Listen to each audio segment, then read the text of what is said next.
Longlining can be used to target both pelagic and demersal fish, with the lines being rigged and set at a position in the water column to suit the particular species. A basic longline consists of a long length of line, light rope, or more common now is heavy nylon monofilament, the main line. This can be many miles in length depending on the fishery. To this main line, multiple branch lines with baited hooks on are attached at regular intervals.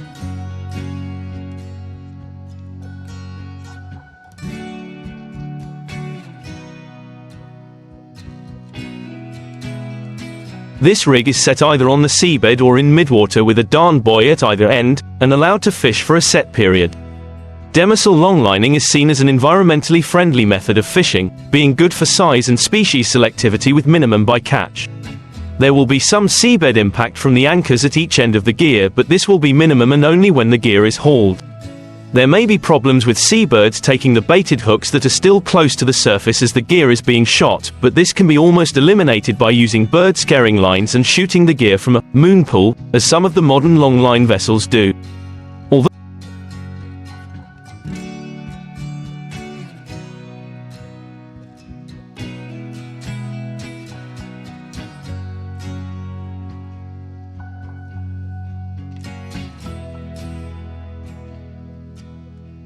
Although pelagic longlining, due to the various gear and hook configurations used, is considered as highly selective for the larger pelagic fish, there has been concern in certain fisheries about the numbers of seabirds, turtles and marine mammals that are getting caught or entangled by pelagic long lines.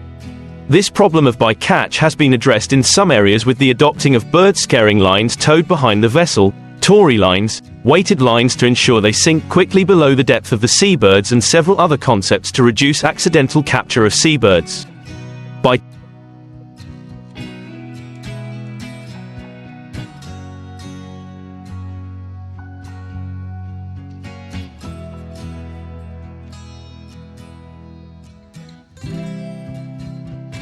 taking into consideration other characteristics of the gear, such as the time of the year, the depth the lines is set to, the soak time, the type and size of bait and the hook type, most fisheries have made considerable improvements in reducing the incidental bycatch of turtles, seabirds, and other large pelagic fish.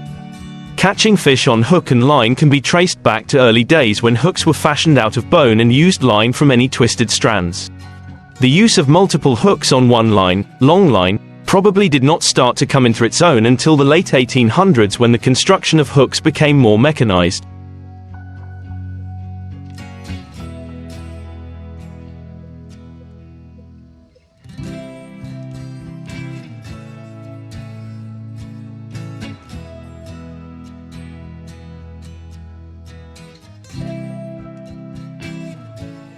The next major step would have been in 1950 to 1970, when automated line systems were introduced to bait and shoot, haul and stow the lines. Longlining can be used to target both pelagic and demersal fish, with the lines being rigged and set at a position in the water column to suit the particular species. A basic longline consists of a long length of line, light rope, or more common now is heavy nylon monofilament, with multiple branch lines with hooks on, snoods, be attached at regular intervals.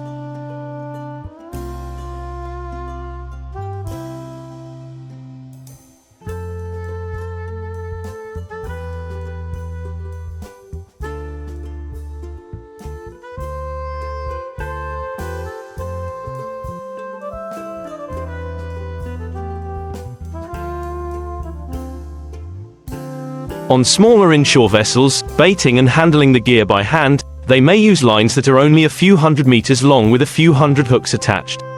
The larger ocean-going long-line vessel with modern automatic baiting and hauling systems will shoot lines that are several miles long with many thousands of hooks on. As in most fishing methods, the amount of gear used is dictated by the size of the vessel. As with most static gear, the end of the line is shot away with an anchor to fix it to the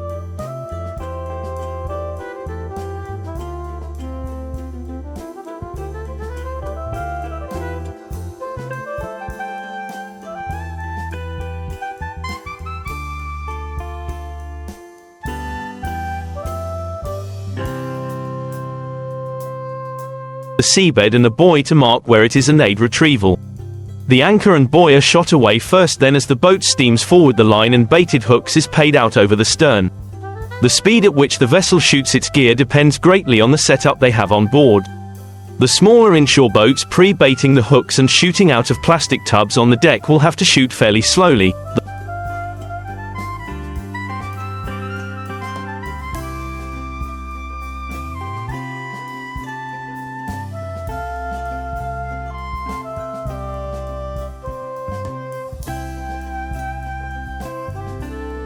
The large autoliners where the hooks are automatically baited as the line is shot from racks on deck will be able to shoot at speeds in excess of 6 knots, or about 5 hooks per second. The line is then allowed to fish for a certain length of time, often over one change of tide or a full 24-hour period. It is hauled using a line hauler and the fish are unhooked and passed over for processing.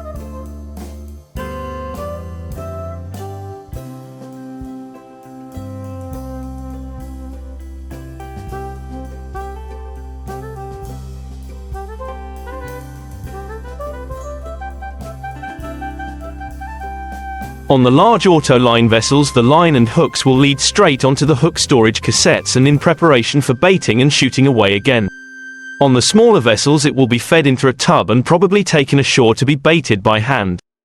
There are two main types of longline fishing: demersal longline where the lines are set on the seabed, or very close to it, and pelagic or midwater longlines where the lines are set at a specific position in the water column to suit the depth of water where the fishermen think the target species will be feeding at.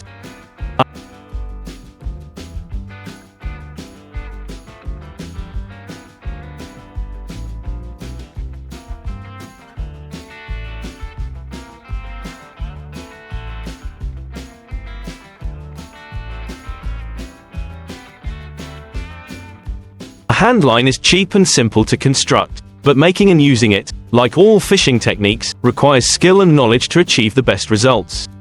The difference between the novice and the experienced professional handliner depends on a combination of variable operations that in any given fishing situation the professional is more likely to do correctly than the amateur, so that the professional is on average likely to catch more fish. These operations include selecting a suitable line, hook and sinker and rigging them together in a way that will not distract a fish from taking a suitably chosen bait.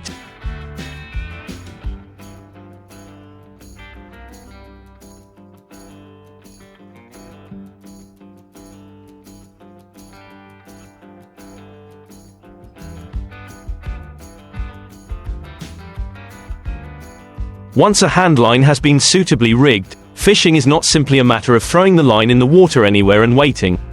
Other factors must be taken into account. Again, these are variables that change from case to case.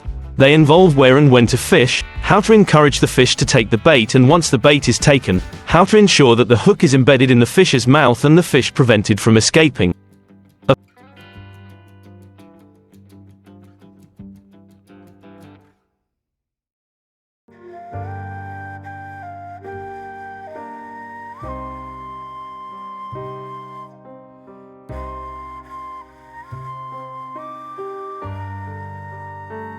Fish is only caught when it has been brought ashore or into a boat and cannot get back into the water. This last aspect deserves just as much attention as the basic equipment, as justified by the numerous tales of fish that got away. Attention to all these points will help make you a more effective handliner.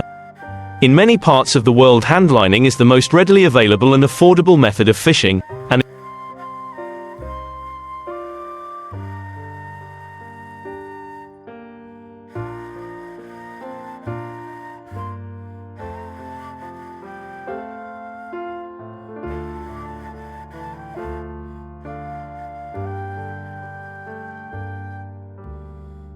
it should not be regarded as an out-of-date practice. On the contrary, it is not only cheap, it is also a fuel-efficient and effective form of fishing, particularly when used to catch fish that are commercially important to artisanal fishermen, such as snapper and bonefish at sea and tilapia and catfish in lakes and rivers. In conjunction with a paddled or sailed dugout canoe, this form of fishing provides a relatively cheap method of entering the fishing business. The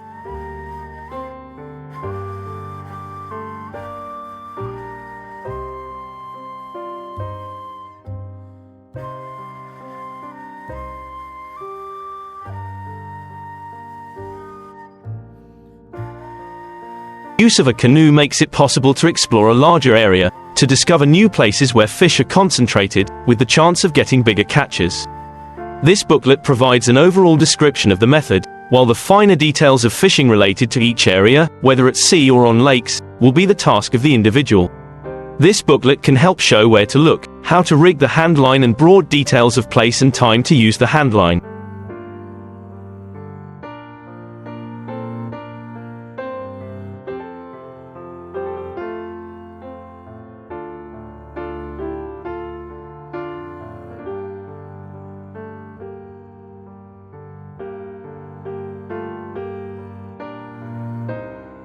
Handlining is a fishing method in which a line with a hook, usually baited, is lowered into the water from a drifting, anchored or moving boat, or from a jetty, pier or rock on the shore overlooking the water.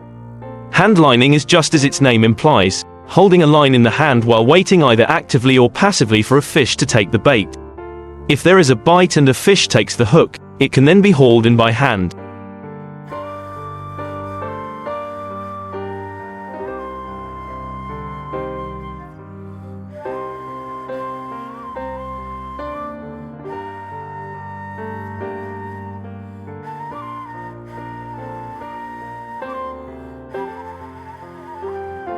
This apparently simple procedure involves a lot of forethought in order to select the hook, line and sinker that are suitable in size and strength to the fish that one intends to catch.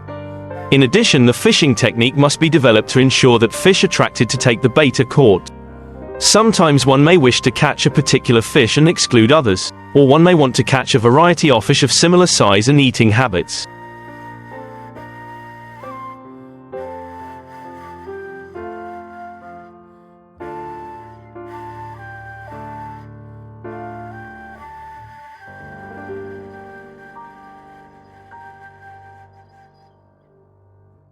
To do this requires choices concerning the size, strength and type of hook and bait to use, the strength and type of line, and the knots used to secure hook, swivels and sinker so that neither hook, line or knot will fail and allow a fish to escape. When all these choices have been made, there are the elements of the hunt, which involves knowledge of where to fish in relation to the underwater seascape and at what time of the day, night or year it is best to pursue particular fish.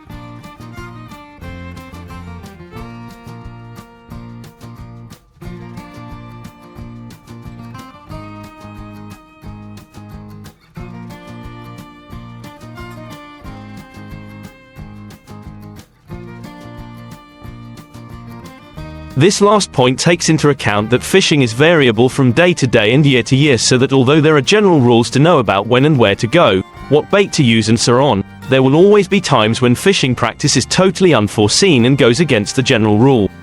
The answer to this is to be out fishing as much as possible, because if you are not out trying to catch fish, you will never know what you missed, unless your competitors tell you.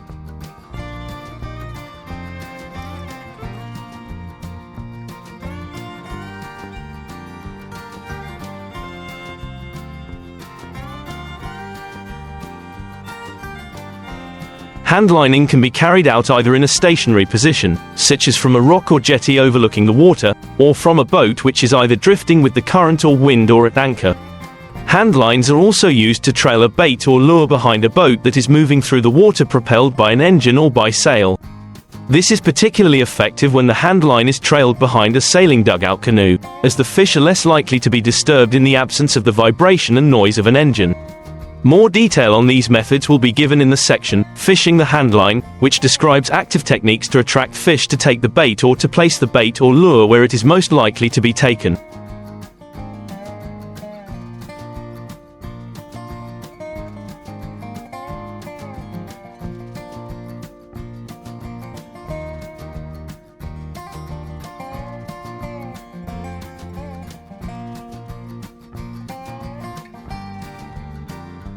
Almost any kind of line or twine can be used for a handline. However, there are several considerations to take into account before deciding upon the most suitable type. The first action is to decide what fish or type of fish you want to catch. This decision may be determined by preferred taste or commercial or sale value, but it also involves the size and power of the fish concerned. If the target fish is large, then a strong line is needed. If small, then a line with less strength is needed.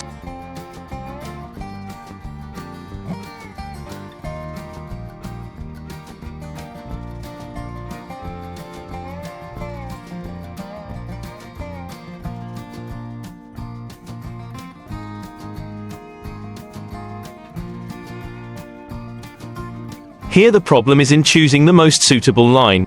It must be strong enough to hold the fish and withstand the combined force of its weight, swimming power and determination to escape. Some small fish fight hard and put up a lot of resistance to being caught, while others, sometimes large, give up easily and with only small resistance. On the other hand, it should be as thin as possible to make it less visible to the fish and less likely to distract the fish from taking the bait.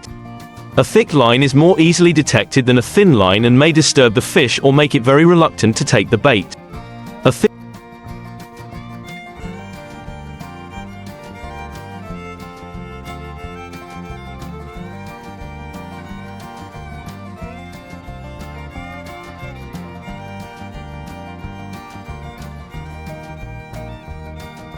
line is less disturbing and less easily detected.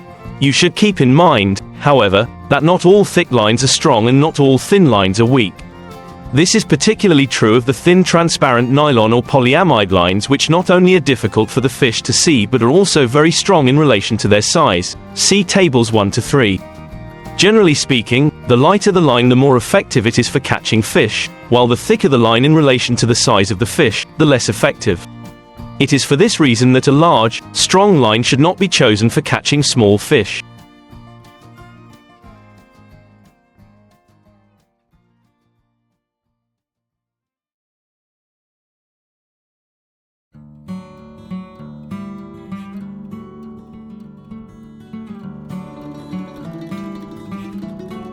A light line is also more sensitive to feel in the hand and helps the handliner determine whether the bait is being played with, nibbled at by very small fish or taken into the fish's mouth without being swallowed. Striking the line too soon to secure the hook in the fish's mouth will lead to its escape. The feel or sensitivity of the line is important to achieving a successful catch. In theory, the fish weighs very little when it is in the water, and the load on the line will depend on how large the fish is, how much it struggles and the speed with which it is pulled up.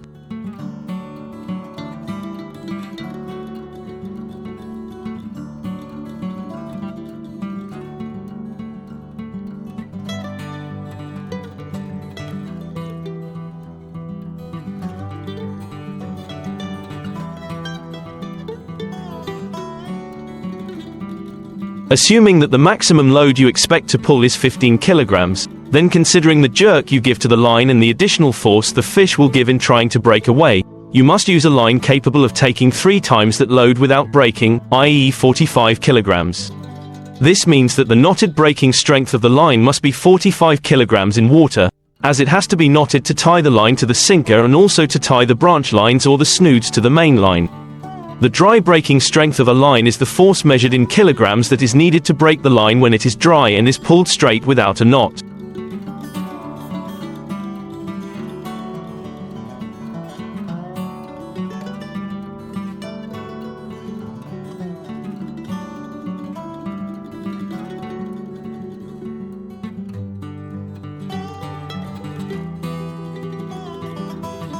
When the line is wet and has a knot or knots, much less force is needed to break it. Now look at tables 1 to 3, which give the breaking strength of several thicknesses of twisted, monofilament and braided nylon twine. The wet knotted figure should be used in choosing the twine. The tables also show how many meters of such twine should be in 1 kilogram, so that the correct amount of twine can be purchased. Let us take another example. Look at a thicker twine suitable for larger fish and deeper water.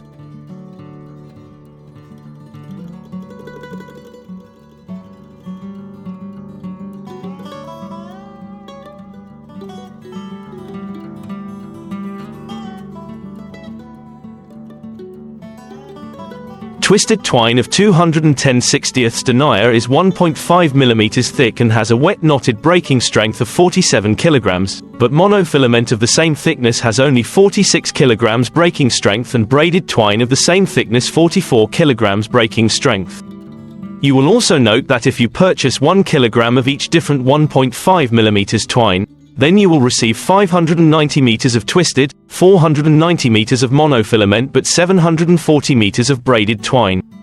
Therefore, if there is a choice, it is advisable to check the prices per kilogram and compare the costs of the desired length before deciding what to buy.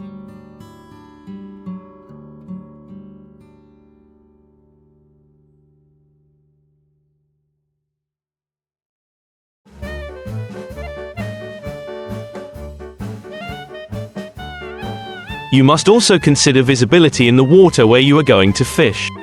For example, if the waters are clear and you can see the bottom at 8 to 10 meters depth, you should consider monofilament twine, which is almost transparent in the water.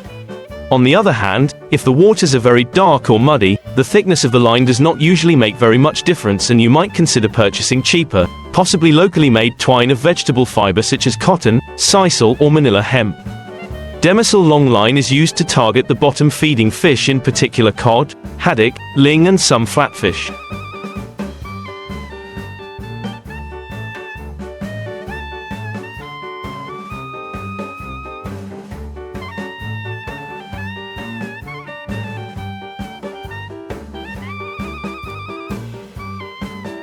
It can be very size selective by variation in hook size, and the species can be regulated by the skipper's experience in where he shoots his gear, what depth of water and what bait is used.